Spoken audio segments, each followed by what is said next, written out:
hello. Ironically, it was the country itself that impressed me more than the actual shows.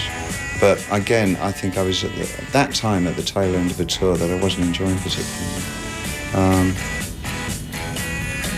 And I think that the locations and the geographic situations we found ourselves in were a lot more exciting to me than the tour. This time, though, it's a bit tougher on the country because we're enjoying the tour like crazy. I really wanted to do this tour in a major way, and that I hadn't shouldered all this great responsibility of a really theatrical production, which means you're tied to a similar format every night. This tour has been played virtually on a night-to-night basis. I've been able to choose the set lists as I've gotten into town, sit in a hotel, which we did, and choose which songs to do. So it's a lot more informal now. And the presentation is very informal. It's literally just me and the band. No acrobats. When I know that I'm going to undertake something this long, sort of a year process, it's very important for me to make each and every show count and be as enthusiastic before I go on the stage as I possibly can be, so that so that the audience can take some of that away with them, which I think is what we've succeeded in doing this entire tour.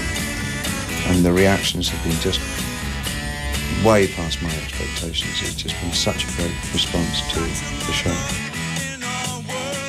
I think that my songwriting has been improving tremendously since the beginning of the 90s. And I feel now that the kinds of songs and the work that I'm doing stands up equally as well as the things that I've done in the past. So I don't feel inhibited by what I've done in the past. It doesn't seem to threaten me. The idea may be that you don't have to decide that you're a purist in one kind of music or another. That you don't have to wake up as an 8-year-old little white kid from London and say, you know what, I'm a blues singer all the way. you can really chop and change and choose from different kinds of music.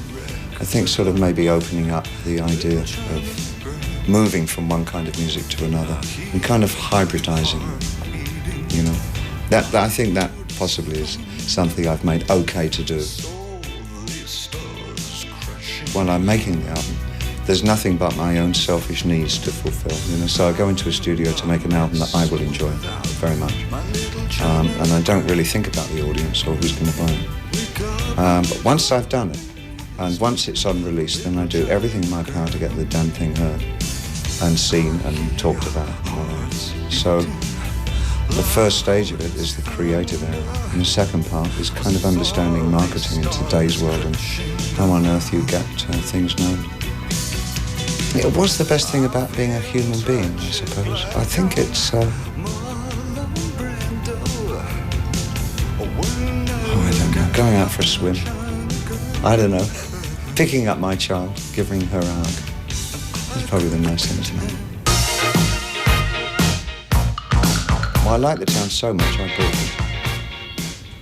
it. So I now actually own Corinda. I'm the mayor of Corinda. That's probably one of the best things about being David Bowie, is actually also being the mayor of Corinda. I slip in and out of Corinda all the time, you know, very few people know that. I spend all the springs there. I enjoyed that set of videos, because we also did China Girl in Australia as well. I just enjoyed the hell out of it, that period. It was it really was a lot of fun. And just lastly, if you could only take one of your music videos with you to play to residents of another planet and have the next 10 seconds to choose it. Why would I be taking it? So, excuse me?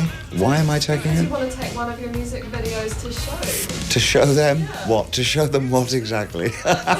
Oh, Lord. Heart's Filthy Lesson. Heart's Filthy Lesson. Seriously, I think it's my favourite video. Because it never got showed anywhere, probably. I'm a bit perverse that way. But no, it's seriously, it's a great video, wonderful video.